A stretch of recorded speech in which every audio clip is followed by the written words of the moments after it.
Hello guys, আজকে আমরা আবার সবাই মিলে এক জায়গায় হয়েছি আর আজকে করছি পিকনিক। এখানে দেখছো পেঁয়াজ, আদা, রসুন সব বাটা আছে। মাংসটা ধুয়ে রেখেছি। এখানে বর্ষা, বৈশাখী, মনা সবাই মিলে একটু আড্ডা হাসি মারছিল আর আমি করছিলাম মাংসটা রান্না। তারপর রিয়া করে নিয়ে এসেছে কফিটা খেয়ে আমরা একটু মাথাটা মানে যন্ত্রণা করছিল, সেটা একটু সারলো।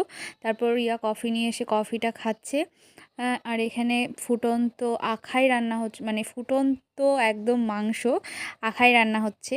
তারপর আমরা কষা মাংসটা কষতে দিয়ে এখানে একটু আড্ডা মেরে নিলাম। তারপর সবাই মিলে রুটিটা বেলছে বৈশাখী, তারপর বেললো বর্ষা, রিয়া।